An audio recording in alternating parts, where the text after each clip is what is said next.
मीनू चिड़िया दिन भर अपने खेतों में काम करती थी।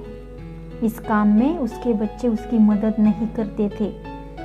वो अकेले ही मेहनत किया करती थी, फिर घर जाकर खाना भी बनाती थी।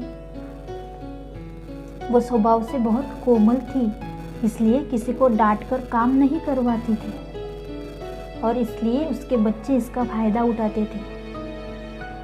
मीनू दिन भर खुद ही मेहनत करती थी।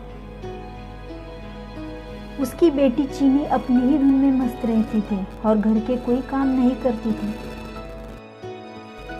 चीनी, क्या तुम मेरी खाना बनाने में मदद करोगी? क्या माँ, आपने कैसे सोच लिया कि मैं काम करूँगी? अभी तो मुझे टीवी देखना है, आप जाइए यहाँ से। ठीक है। उसका बेटा चीनू दिन भर आवारागर्दी करता था और खा पीकर ऐश करता था। बेटा चीनू, कृपया ये फल घर ले जाने में मेरी मदद करो, मैं बहुत थक गई हूँ। माँ, मुझे अपने दोस्तों के साथ घूमने जाना है, आप ये काम खुद ही कर लीजिए। मीनू बहुत दुखी थी। उसके बच्चे ना तो घर के कामों में उसकी मदद करते थे और ना ही उसका आदर करते थे। तभी उसकी दोस्त पिंकी चिड़िया उससे मिलने आई। मीनू, तुम रो क्यों रही हो? क्या बात है? क्या बताओ पिंकी, मैं बहुत परेशान हूँ। मेरे बच्चे मुझसे बहुत दूर हो गए हैं। ना तो कोई मेरी मदद करता है, ना ही उन्हें मेरी परवाह है। मेरे दोनों बच्चों को अपनी माँ की कोई चिंता नहीं है। तुम चिंता मत करो मीनू, हमारे जंगल में एक चमत्कारी महाराज आए हुए हैं। वे सबकी मदद करते हैं। उनके पास तुम्हारी समस्या का भी समाधान होगा। चलो हम अभी उनके पास चलते हैं। ऐसा कहके मीनू और पिंकी जंगल की ओर चल पड़े। ये रहे वो महाराज। प्रणाम महाराज। तुम्हारा कल्याण हो। तुम इतनी दुखी क्यों लग रही हो? तुम्हारी क्या समस्या है बेटी? महाराज, मैं दिन भर मेहनत करके अपना घर चलाती हूँ।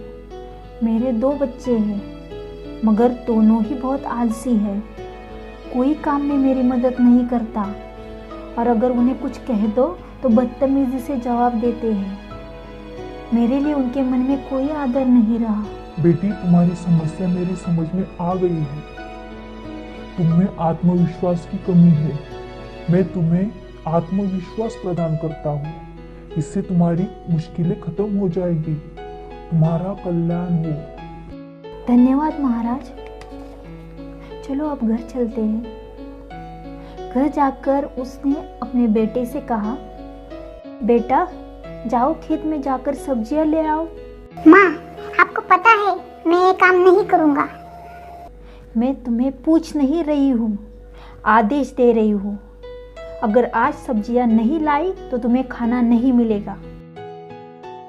माँ की ये बात सुनकर चीनू डर गया और तुरंत सब्जी लाने चला गया। अब वह चीनी के पास गई। चीनी, आइसक्रीम खाने के बाद गंदे बर्तन को साफ कर देना। क्या माँ, आपको पता है ना, बर्तन धोने से मेरे सुंदर हाथ खराब हो जाएंगे, मैं नहीं धोऊंगी। चिड़िया ने आवाज चढ़ाकर कहा, आज के बाद घर में सब काम करेंगे, वरना मुझसे बुरा कोई नहीं होगा। ये बात सुनकर चीनी डरकर बर्तन धोने चली गई। मीनू ये देखकर खुश थी कि कैसे आत्मविश्वास से बोलने पर उसके बच्चे तुरंत उसकी बात मान गए। उसके बच्चे कुछ ही दिनों में सुधर गए। वे उसकी बात भी मानने लगे और वे उसके साथ समय भी बिताने लगे।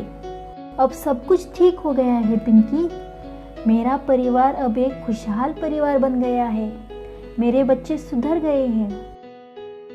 मैं तुम्हारे लिए बहुत खुश हूँ मीनू। चिड़िया फिर महाराज को धन्यवाद देने चली गई। महाराज, आपकी कृपा से अब सब कुछ ठीक हो गया है। आपकी चमत्कारी शक्तियों की वजह से मुझ में आत्मविश्वास आ गया है। ऐसा नहीं है बेटी। आत्मविश्वास कोई किसी को नहीं दे सकता। आत्मविश्वास व्यक्ति के अंदर ही होता है। मैंने तो बस उस आत्मविश्वास को जगाया है। सदा खुश रहो, तुम्हारा कल्याण हो। मतलब महाराज, ये जो बदलाव मुझ में आया है वो कोई जादू नहीं है, ये मेरा अपना व्यक्तित्व है। धन्यवाद महाराज। चिड़िया अब खुशी खुशी घर लौट रही थी, अपने सुखी परिवार के पास और अपने प्यारे घर की तरफ।